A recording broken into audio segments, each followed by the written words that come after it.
کیا آپ جانتے ہیں کہ اللہ تعالیٰ نے کن لوگوں پر جہنم کی آگ حرام قرار دی ہے؟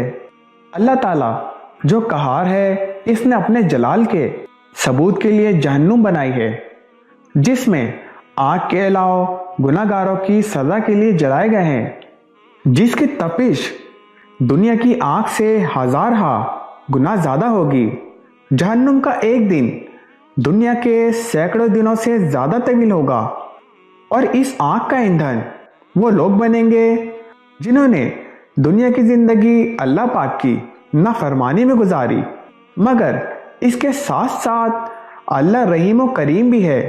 اس نے اپنے بندوں کے چھوٹے چھوٹے اعمال پر ان کے جہنم کی آگ معاف کر دینے کا وعدہ بھی فرمایا۔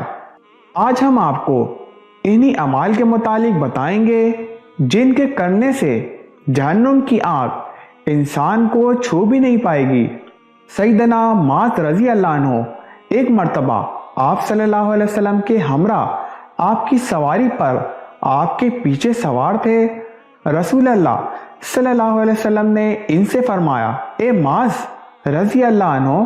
انہوں نے عرض کیا، لبیک یا رسول اللہ صلی اللہ علیہ وسلم۔ آپ صلی اللہ علیہ وسلم نے فرمایا کہ اے معاذ۔ انہوں نے عرض کیا، لبیک یا رسول اللہ صلی اللہ علیہ وسلم۔ 3 مرتبہ ایسے ہی ہوا۔ آپ صلی اللہ علیہ وسلم نے فرمایا کہ جو کوئی اپنے سچے دل سے اس بات کی گواہی دے کہ اللہ کے سوا کوئی معبود نہیں اور محمد صلی اللہ علیہ وسلم اللہ کے رسول ہیں، اللہ اس پر دوزخ کی آگ حرام کر دیتا ہے۔ صحیح بخاری کتاب العلوم۔ اللہ اور اس کے رسول صلی اللہ علیہ وسلم کی اطاعت، اور جو اللہ تعالیٰ کی اور اس کے رسول صلی اللہ علیہ وسلم کی فرمانبرداری کرے گا، اسے اللہ تعالیٰ جنتوں میں لے جائے گا جن کے نیچے نہریں بہہ رہی ہیں، جن میں وہ ہمیشہ رہے گا۔ اور یہ بہت بڑی کامیابی ہے۔ جو شخص اللہ تعالیٰ کی اور اس کے رسول صلی اللہ علیہ وسلم کی نافرمانی کرے اور اس کی مقرر حدودوں سے آگے نکلے، اسے وہ جہنم میں ڈال دے گا جس میں وہ ہمیشہ رہے گا۔ ایسوں ہی کے لیے رسوا کن عذاب ہے۔ سورۃ النساء 13 اور 14۔ حسن اخلاق سے پیش آنا۔ سیدنا عبداللہ بن مسعود رضی اللہ عنہ سے روایت ہے کہ رسول اللہ صلی اللہ علیہ وسلم نے فرمایا، کیا میں تم لوگوں کو ایسے شخص کے متعلق نہ بتاؤں جس پر دوزخ کی آگ حرام اور وہ آگ پر حرام؟ یہ وہ شخص ہے جو نرم مزاج اور لوگوں کے قریب ہے، ان کے لیے سہولت اور آسانی پیدا کرتا ہے۔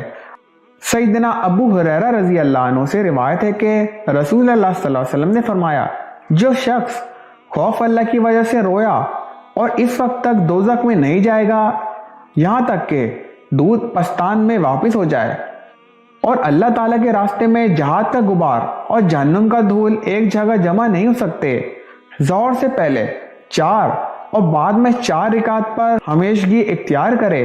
ام المومنین سیدہ ام حبیبہ رضی اللہ عنہ سے روایت ہے کہ میں نے رسول صلی اللہ علیہ وسلم کو ارشاد فرماتے سنا، جو شخص ظہر سے پہلے 4 اور بعد میں 4 رکعتوں کو ہمیشہ پڑھے، اسے اللہ تعالیٰ جہنم کی آگ پر حرام کر دے گا۔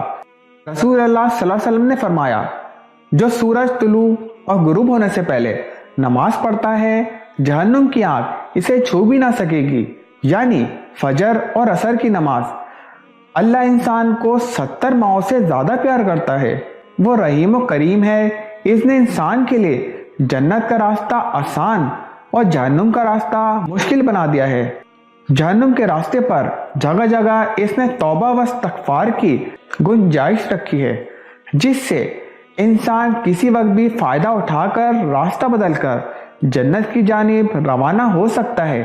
یہ مہلت انسان کو زندگی کی آخری سانسوں تک حاصل ہے۔ اس سے فائدہ اٹھائیں اور جہنم کی آگ سے نجات حاصل کریں۔